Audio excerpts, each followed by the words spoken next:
와, 정말 어딜 가나 온통 인공지능 이야기뿐이죠. 기술업계는 뭐 말할 것도 없고요. 당장 오늘 아침 금융시장 뉴스만 봐도 AI가 모든 걸 집어삼키는 것 같아요. 그런데 이 거대한 흐름, 과연 실체가 있는 걸까요? 네, 바로 그 질문에 대한 답을 한번 찾아보려고 저희가 오늘 자료들을 좀 깊이 파고들어 봤습니다. 이게 자료들이 되게 흥미로워요. 아, 어떤 자료들이었죠? 한쪽에는 뭐 알파벳이나 마이크로소프트 같은 거대 기업들의 속사정을 다룬 날카로운 분석 기자가 있고요. 또 다른 한쪽에는 AI의 심장과 두뇌 역할을 하는 반도체 그리고 배터리 산업의 미래를 예측하는 보고서가 있습니다. 아, 그리고 이 모든 기술적인 격변이 일어나는 거시경제의 날씨는 어떤지 연준 보고서랑 시장 데이터도 함께 보내주셨죠.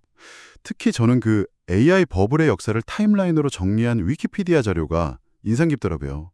지금 상황을 다시 보게 만들더군요. 맞습니다.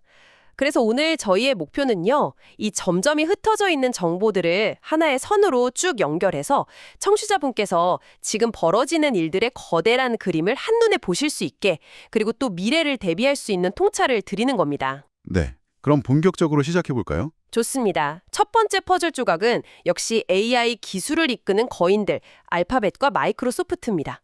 자료들을 보니까 이들의 고민이 이제 우리한테 최고의 AI 기술이 있나? 이게 아니더라고요. 아, 그럼 뭔가요? 그래서 이걸로 어떻게 돈을 벌 건데? 라는 아주 현실적인 문제로 넘어온 게 명확해 보입니다. 정확히 보셨습니다. 특히 나스닥에 실린 알파벳 분석 기사를 보면 그 딜레마를 세 가지 잠재적 리스크로 정리하고 있거든요. 첫 번째가 가장 아이러니한 상황이에요. 네. 기술이 너무 좋아서 돈을 못 번다니 그게 무슨 말이죠? 예를 들어서 생성형 AI가 사용자가 궁금해하는 질문에 너무 빠르고 정확한 요약 답변을 바로 딱 제시해 주는 거예요. 네. 그럼 사용자는 더 이상 여러 광고 링크를 클릭하면서 정보를 찾아다닐 필요가 없겠죠.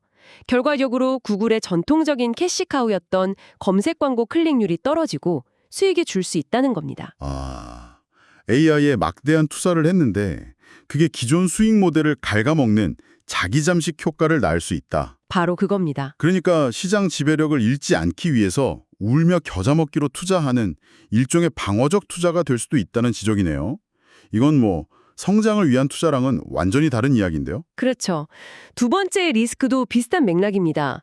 구글의 다음 성장 동력으로 꼽히는 클라우드 사업이 빛 좋은 개살구가 될 수 있다는 우려예요. 클라우드 사업도요? 네, 물론 AI 덕분에 클라우드 서비스에 대한 수요는 폭발적으로 늘고 있어요. 매출도 계속 오르겠죠.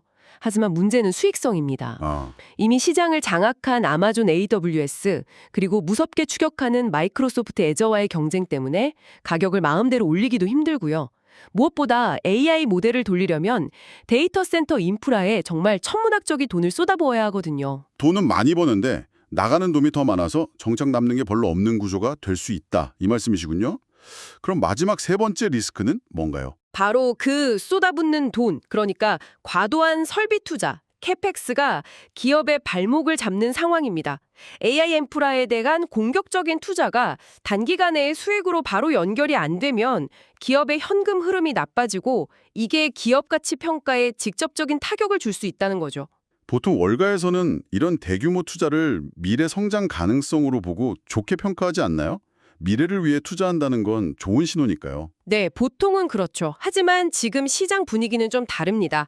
투자의 절대적인 규모보다 투자금을 회수하는데 얼마나 걸리느냐, 이걸 더 따져먹기 시작했어요. 아, 어쩌면 시장의 인내심이 서서히 바닥나고 있다는 신호일 수도 있습니다. 그 말씀을 들으니까 마이크로소프트의 상황도 딱 이해가 가네요.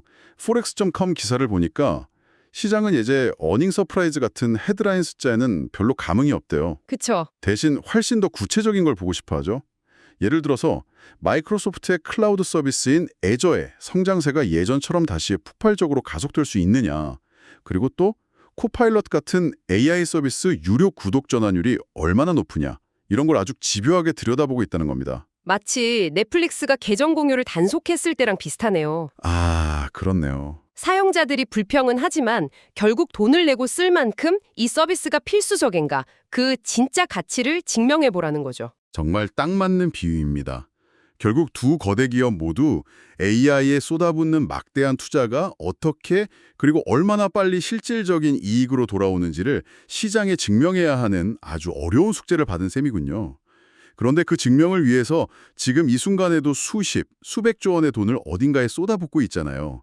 그럼 그 돈을 받아가는 쪽은 도대체 누구일까요? 여기서 문득 그 옛날 이야기가 떠오르네요. 금광보다 곡괭이랑 청바지를 판 사람이 더 큰 돈을 벌었다는. 바로 그 지점이 두 번째 주제의 핵심입니다. AI 혁명이라는 골드러시에서 진짜 금맥은 따로 있다는 거죠. AI 모델을 개발하는 빅테크 기업들보다 그들에게 곡괭이와 청바지를 파는 인프라 산업에 거대한 기회가 만들어지고 있습니다. 대표적인 게 바로 반도체하고 에너지 저장 장치 ESS입니다. 반도체 시장 예측은 정말 숫자를 보고도 믿기 힘들 정도더군요. 세계 반도체 시장 통계 기구 WSTS 보고서를 보니까 2020년 세계 반도체 시장 규모가 무려 26%나 성장해서 거의 1조 달러. 네, 1조 달러. 우리 돈으로 1,300조 원에 육박할 거라고요. 약 9,755억 달러. 정말 엄청난 숫자입니다. 그 성장의 엔진이 바로 AI입니다. 좀 더 구체적으로 들여다보면요. AI의 두뇌 역할을 하는 로직 반도체가 32.1%, 그리고 데이터를 저장하고 빠르게 불러오는 작업대 역할을 하는 메모리 반도체가 39.4% 성장할 것으로 예측됐습니다. 복잡한 AI 모델을 훈련시키고 또 실제로 운영하는데 이 두 종류의 반도체가 모두 상상 이상으로 필요하기 때문이죠. AI가 반도체를 먹고 자란다는 건 이제 상식에 가깝습니다. 그렇죠. 그건 이제 모두가 아는 이야기인데 정말 흥미로운 건 그 AI가 먹어치우는 게 반도체뿐만이 아니라는 점이었어요. 바로 전기죠. 여기서 시장이 한동안 놓치고 있던 의외의 연결고리가 나타납니다. 전기차 수요 둔화, 이른바 EV 캐즘 때문에 울상하던 배터리 업체들이 전혀 상관없어 보이던 AI 데이터 센터 시장에서 거대한 기회를 찾았다는 분석은 정말 놀라웠습니다. 맞습니다. 코리안 스탁스 기사를 보면 2026년 1월 22일을 기점으로 침체에 빠졌던 한국 배터리 섹터가 뚜렷한 반등을 시작했는데 그 배경에 3중 모멘텀이 있다고 분석해요. 3중 모멘텀이요? 네. 첫 번째가 바로 방금 말씀하신 AI 데이터 센터의 전력 수요입니다. AI 데이터 센터는 말 그대로 전기를 먹는 하마거든요. 엄청난 양의 전기를 그것도 1초의 오차도 없이 안정적으로 공급받아야만 합니다. 그렇죠. 잠깐이라도 전력이 끊기면 수조 원짜리 연산이 멈추고 데이터가 날아갈 수도 있으니까요. 바로 그겁니다. 그래서 안정적인 전력 공급을 위한 거대한 비상발전기이자 보조 배터리, 즉 에너지 저장 시스템 ESS가 데이터 센터의 핵심 인프라로 떠올랐고요. 여기에 들어가는 고성능 배터리 수요가 폭발적으로 증가하고 있는 겁니다. 와, AI라는 소프트웨어 혁명이 배터리라는 하드웨어 산업의 운명을 통째로 바꾸고 있는 거네요? 네. 두 번째는 로봇공학의 부상입니다. 로봇이요? 네. 2026년은 공장 안에만 있던 로봇이 우리 주변의 거리로, 물류창고로 쏟아져 나오는 원현으로 묘사되는데요. 이 수많은 자율이동 로봇, AMR의 심장이 바로 고성능 배터리입니다. 그렇군요. 그리고 마지막 세 번째는 지정학적 요인인데 중국의 저가 배터리 리스크가 어느 정도 해소되고 있다는 점입니다.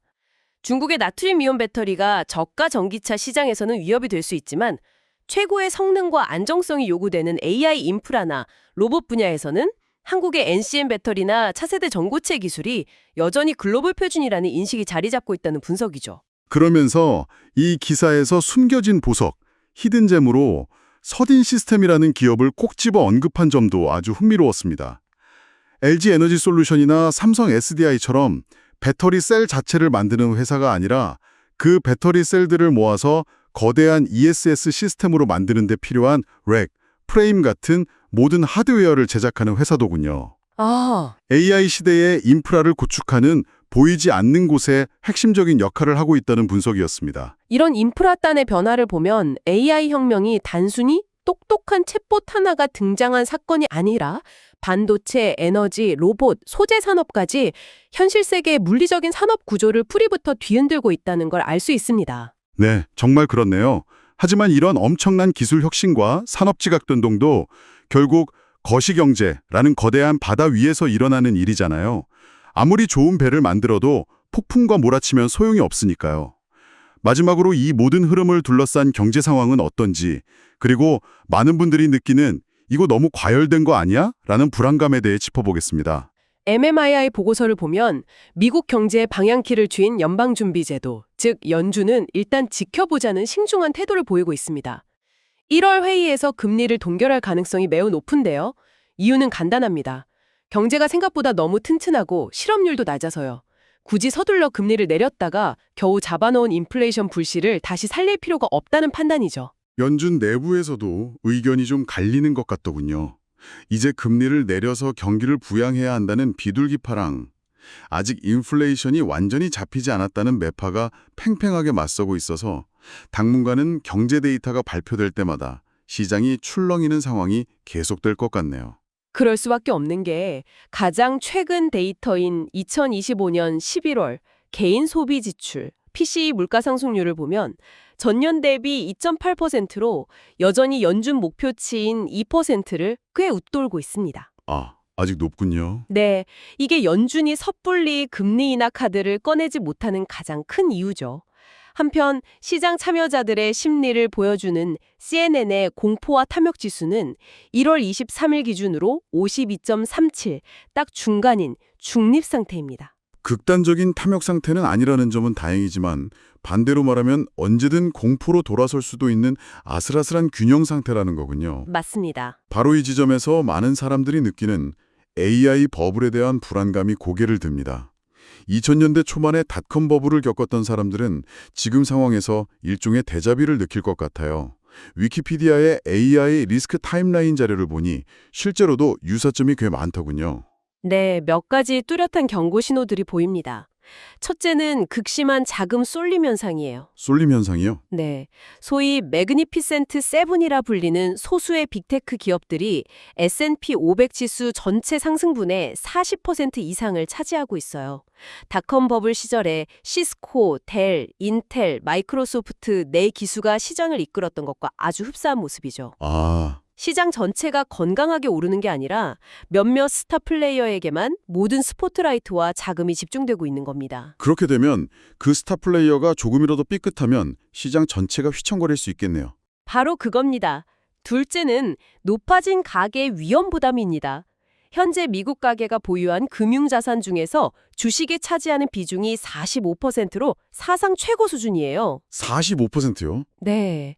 이건 만약 주식시장이 큰 조정을 겪게 되면 단순히 투자 손실로 끝나는 게 아니라 가계의 소비 심리가 급격하게 얼어붙어서 실물 경제 전체에 충격을 줄 수 있다는 의미입니다. 하지만 가장 근본적인 불안감은 역시 수익성의 불확실성이겠죠. 위키피디아 자료에서 인용한 멜로 벤처스 보고서는 정말 충격적이었는데요. 벤처 캐피털이 2025년에만 AA 분야에 거의 2천억 달러, 우리 돈 260조 원을 쏟아부었는데 정작 돈을 내고 유료 AI 서비스를 이용하는 소비자는 전체의 3%에 불과하다고요? 네, 저도 그 숫자를 보고 깜짝 놀랐습니다. 지금의 열기가 실제 사용자들의 지불 의사보다는 미래에 대한 막연한 기대감에 더 크게 의존하고 있다는 걸 보여주는 데이터죠. 마지막으로 부채 증가 문제도 빼놓을 수 없습니다. 부채요? 네, 빅테크 기업들이 쌓아둔 현금으로만 투자하는 게 아니라 수십억 달러 규모의 빚을 내서 엔비디아 칩을 사들이고 데이터 센터를 짓고 있어요. 미래의 불확실한 수익을 담보로 현재의 빚을 계속 늘리는 구조라 만약 예상대로 수익이 나지 않을 경우 신용시장 전체의 잠재적인 위험 요인이 될 수 있다는 경고입니다. 오늘 분석을 종합해보면 2026년의 AI 혁명은 분명 거대한 실체가 있지만 동시에 정말 아슬아슬한 외줄타기를 하고 있는 모습입니다. AI 거인들은 수익성 증명이라는 거대한 압박에 시달리고 있고 그들이 쏟아붓는 돈은 반도체와 배터리 같은 인프라 산업에 예상치 못한 비회를 만들어주고 있죠. 하지만 이 모든 광란의 질주는 아직 인플레이션이라는 안개가 걷히지 않은 거시경제 환경 속에서 버블이라는 짙은 그림자를 들이우며 진행되고 있습니다. 기회와 위험이 정말 동전의 양면처럼 딱 붙어있는 형국입니다. 오늘 청취자분께 마지막으로 이런 질문을 던져보고 싶습니다. 오늘 살펴본 자료에서 한 분석가는 이런 말을 남겼습니다.